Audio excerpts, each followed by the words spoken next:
didactique complexe, dans une perspective actionnelle, quand on définit un concept, une définition actionnelle d'un concept, c'est qu'est-ce qu'on veut faire avec le concept. Qu'est-ce qu'on veut faire? Voilà. Et le projet de la didactique complexe, c'est ça. Vous avez compris, la première partie de la citation, c'est parce qu'on n'est plus dans le cadre de méthodologie constituée. On n'est plus dans le cadre de système global, cohérent, permanent, universel. On n'y croit plus, ça. Et ce n'est pas seulement que en didactique des langues, hein. C'est aussi en philosophie, c'est aussi en psychologie, c'est aussi en sciences cognitives, même en politique. On ne croit plus à un système politique qui serait idéal, même en politique. Mais bon, laissons ce sujet délicat, ok? Parce que je parle ici de didactique. Donc, le projet de la didactique complexe, c'est que, et quelque part, c'est aussi la problématique de la formation.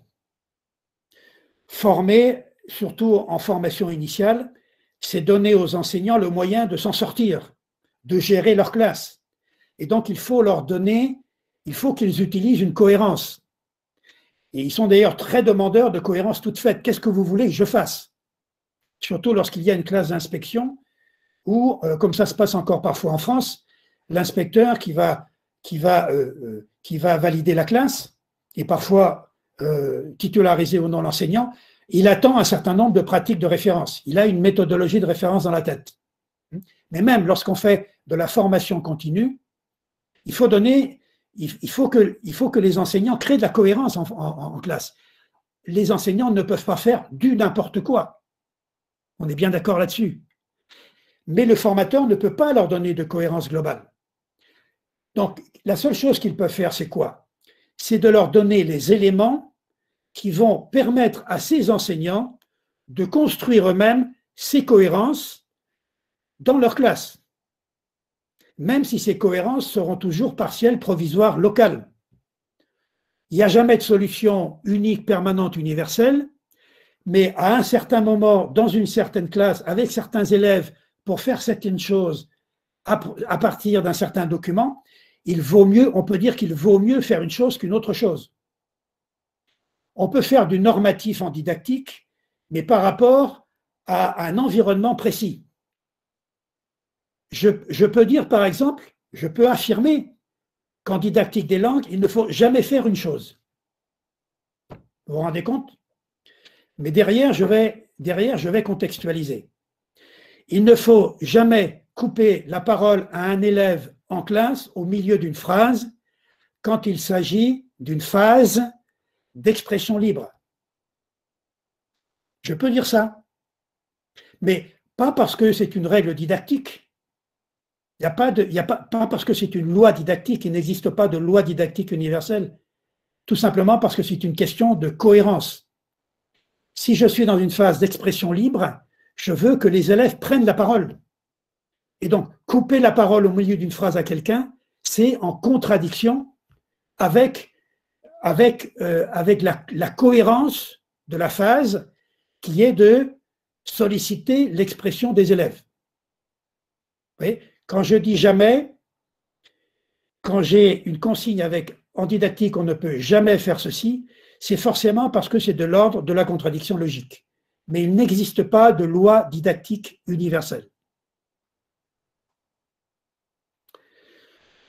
Donc, je vous renvoie à cet article 2003b que j'ai déjà cité dans la bibliographie initiale pour une didactique complexe des langues cultures. Du point de vue de la définition de la didactique complexe, ce que vous allez trouver là dans cet article, c'est un manifeste de la didactique complexe des langues cultures. D'accord? Voilà. Qu'est-ce qui définit la didactique complexe? Je renvoie à la typologie de tout à l'heure. C'est que c'est une orientation qui est à la fois didactique et processus enseignant. On ne l'a pas vu ça encore tout à l'heure. Si vous regarderez les typologies que j'ai présentées tout à l'heure, il y avait orientation produit didactique, mais il n'y avait pas processus enseignant. Il y avait processus enseignant, mais il n'y avait pas produit didactique. Et puis, c'est une réflexion qui n'est ni empirique, ni scientifique, mais qui est typiquement disciplinaire, c'est-à-dire modélisatrice. Et ça renvoie à quelque chose, mais il faudrait vraiment une autre conférence pour vous présenter tout ça. C'est qu'en didactique des langues, parce qu'il y a de la complexité justement, on ne peut se fier ni aux pratiques elles-mêmes, ni aux théories elles-mêmes. On l'a vu tout à l'heure. Les théories n'arriveront jamais à définir quelles sont dans l'absolu les meilleures pratiques. Mais ce n'est pas à partir de l'expérience pratique d'un enseignant, même très longue, même si l'enseignant est très compétent, ça n'est jamais à partir des seules pratiques que l'on arrivera à définir une didactique. Que l'on a ça vaudra pour lui, mais pas pour les autres. Ça vaudra pour son environnement, mais pas pour les autres environnements. Donc, il faut de la pratique, il faut de la théorie, mais on ne peut pas être ni sur l'un, ni sur l'autre. Il faut les mettre en relation. Alors, c'est le fameux problème que tous les formateurs se posent, j'allais dire depuis Mathusalem, depuis très longtemps, depuis que la didactique existe sans doute, de cette fameuse mise en relation de la théorie et de la pratique. Bon, je le dis très fermement, mais parce que ça ne vient pas de moi, ça vient de tous les épistémologues de la complexité. Il n'y a pas de relation, il n'y a pas de mise en relation directe possible entre les pratiques et les théories. On ne peut pas théoriser à partir des pratiques directement et on ne peut pas définir des pratiques directement à partir des théories. Il faut entre les deux penser un concept médiateur qui va permettre de faire l'intermédiaire entre pratique et théorie. C'est ce qu'on appelle en épistémologie des modèles.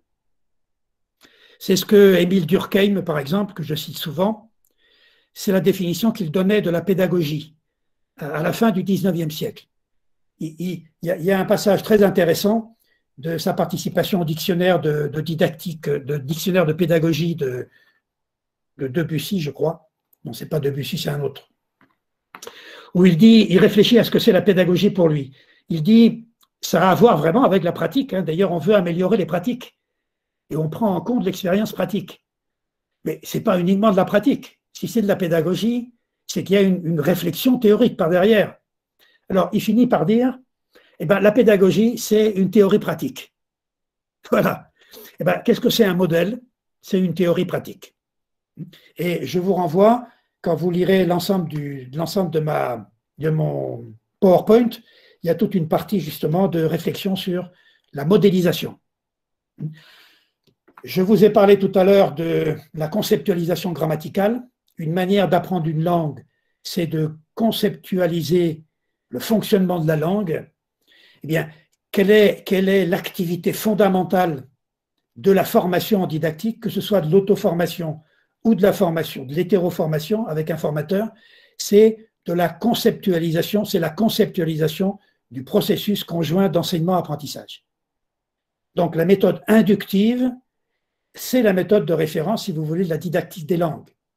Mais on induit des modèles à partir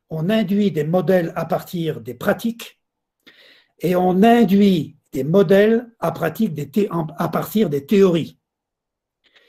Et c'est la mise en relation des résultats de ces deux types d'induction qui va permettre d'élaborer des modèles didactiques. Voilà, je ne sais pas si je le dis comme ça dans une des diapositives, mais encore une fois, la différence entre un PowerPoint où on explique pour soi-même des choses que l'on comprend, et puis la présentation d'une diapositive où on se rend compte qu'il faut expliquer beaucoup plus des choses, eh bien, je vous en ai parlé tout à l'heure et vous le vivez et je le vis moi-même en direct.